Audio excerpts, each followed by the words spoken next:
నెల్లూరు జిల్లా కుక్కేపాడు గిరిజన కాలనీలో అంగన్వాడీ ఆయా పోస్టును గిరిజనులను కాకుండా ఇతరులకు కేటాయించడాన్ని నిరసిస్తూ గిరిజన సంఘాల ఐక్య వేదిక కలెక్టరేట్ ఎదుట రిలే దీక్షలు ప్రారంభించింది. అధికారులు ప్రభుత్వం స్పందించి రిజర్వేషన్ రూల్స్ ప్రకారం గిరిజనులకే ఉద్యోగం ఇవ్వాలని, లేనిచో దీనిని ఆమరణ నిరాహార దీక్షగా మారుస్తామని నాయకులు హెచ్చరించారు. గిరిజన సంఘాల ఐక్య వేదిక నాయకులు డిఎల్ శేఖర్, పొట్లూరు జయవర్ధన్, ఇండ్ల రవి, మహేంద్ర, హైమావతి, సుభాషిణి, బి సురేష్, వరికుంటపాడు పోలమ్మ, మరికొంతమంది గిరిజన నాయకులు పాల్గొన్నారు. ఆంధ్రప్రదేశ్ గిరిజన సంక్షేమ సంఘం రాష్ట్ర కన్వీనర్గా పనిచేస్తున్నాను. ఏదైతే కోట మండలం కొక్కుపాడు పంచాయతీ పలుగోటి నరసింహారెడ్డి కాలనీలో జరిగినటువంటి దాష్టికం దాదాపు 6 నెలల నుంచి ఆ బిడ్డ పాపం సుభాష్ని, పొట్లూరు సుభాష్ని తిరగని అధికారులు లేరు, కలవని అధికారులు లేరు. మా దృష్టికి వచ్చిన తర్వాత మేము కూడా 1 నెల కష్టపడ్డాం. గౌరవ జిల్లా కలెక్టర్ గారు ఐసిడిఎస్పిడి గారికి ఉత్తర్వులు జారీ చేశారు. లాస్ట్ ఎన్నిక మీరు ఎలా చేశారు, ఏ ప్రాతిపదికన చేశారు, దాన్ని నిగ్గుతేల్చుకునిస్తే అలాగనే నేషనల్ ఎస్టీ కమిషన్ వారు కూడా ఒక లెటర్ ఇష్యూ చేశారు ఐసిడిఎస్పిడి గారికి, దాన్ని నిగ్గుతేల్చమని. ఏమని, ఏదైతే పొల్గోడు నరసింహారెడ్డి కాలనీలో 132 కుటుంబాలు గిరిజనులు ఉంటే కేవలం 4-5 కుటుంబాలు ఉన్నటువంటి ఇతరులకు మీరు ఎలా ఐసిడిఎస్ అంగన్వాడీ పోస్టులు కేటాయించారో నిగ్గుతేల్చమని చెప్పిస్తే దున్నపోతుపై వర్షం కురిసినట్టుగా ఈ ప్రభుత్వం వ్యవహరిస్తుంది. ఏది ఎవరికి తెలియదా? నేషనల్ ఎస్టీ కమిషన్ అయితే కూడా మీకు భయం లేదా? జిల్లా కలెక్టర్ అంటే కూడా మీకు భయం లేదా? ఎన్నిసార్లు ఆ బిడ్డను తిప్పుతారు? ఎన్నిసార్లు ఆ బిడ్డ తిరగాల? ఎన్నిసార్లు తిరగాలి?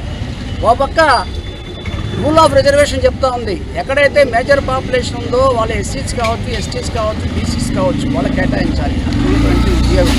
ఓ పక్క పంచాయతీరాజ్ యాక్ట్ చెప్తా ఉంది, ఆ పంచాయతీ పరిధిలో ఎవరు మేజర్ పాపులేషన్ ఉంటారో what ever it may be, ఎస్సీస్ are, OCs are, BCs are, ఎస్సీస్.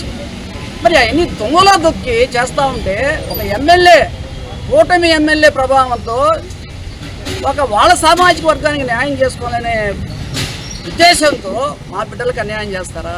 ఇప్పుడే మా అనాథులు గిరిజనులు చదువు బాట పెట్టారు.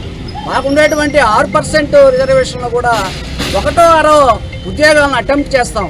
ఆ ఉద్యోగాల పట్ల కూడా ఈ కూటమి ప్రభుత్వం నిర్లక్ష్య వైఖరి చూస్తుంటే ఈ ప్రభుత్వానికి భూగోళం దాపురిచ్చింది. చూస్తున్నాం, ఈ మధ్యకాలంలో రాష్ట్ర వ్యాప్తంగా జరిగేటువంటి అన్ని ఇష్యూలు చూస్తున్నాం.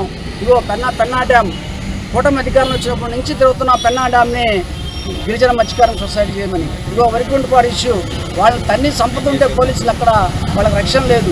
1 కాదు 2 కాదు, దాదాపు నాకు తెలిసి నా సంబంధించి 16-17 కేసులు ఉన్నాయి. మరి ఈ ప్రభుత్వానికి తెక్కబట్టిందా లేకపోతే చంద్రబాబుకి తెక్కబట్టిందా నాకైతే అర్థం కావటం లేదు. ఎందుకు ఇలా చేస్తున్నారో అర్థం కావటం లేదు. మరి మా ఇంటి మీదకి వచ్చి మమ్మల్ని కొట్టబోతే మాత్రం కేసు ఎఫ్ఐఆర్ చేయడానికి కూడా దిక్కులేదు. వీడియోస్ పెట్టాము, క్లిప్పింగ్లు పెట్టాము, అన్నీ పెట్టాము. ఎఫ్ఐఆర్ చేయడానికి దిక్కులేదు ఈ పోలీసులకి. మరి అమ్మాయిల పట్ల ఎందుకు ఇలా వ్యవహరిస్తున్నారో అర్థం కావట్లా. ఇకనైనా ఈ ప్రభుత్వం స్పందించి ఆ బిడ్డకు న్యాయం చేయాలి. మేమేం అడుగుతున్నాం, మాకున్న చట్టాలు హక్కులు మాకు ఇవ్వమంటున్నాం. కొత్తగా మేము ఇవ్వమని చెప్పట్లే. మాకున్న డాక్టర్ బిఆర్ అంబేద్కర్ గారు మాకు కేటాయించేందుకు రాజ్యాంగబద్ధంగా ఇచ్చిన హక్కుల్ని మాకు ఇవ్వమని చెప్తున్నాం. కాబట్టి ఎక్కడైనా గౌరవ కలెక్టర్ గారు స్పందించి ఆ అమ్మాయికి, మేము అడుగుతున్నాం, అమ్మాయికే కాదు మా రిజర్వేషన్ పోస్ట్ ఎస్టీస్తే ఎవరికైనా కేటాయించండి అని అడుగుతున్నాం. లేని పక్షంలో ఈ ఉద్యమాన్ని గిరిజన సంఘాల ఐక్యవేదిక తరఫున ఉధృతం చేస్తామని చెప్పేసి ప్రభుత్వాన్ని హెచ్చరిస్తుంది.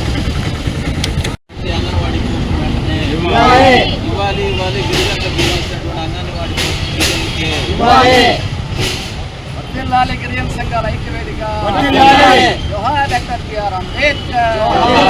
పరిరక్షించండి గిరిజన హక్కులను, పరిరక్షించండి గిరిజన హక్కులను, నశించాలి ఐసిడిఎస్ వైఖరి, వర్ధిల్లాలి గిరిజన సంఘాల ఐక్యవేదిక, డాక్టర్ బిఆర్ అంబేద్కర్.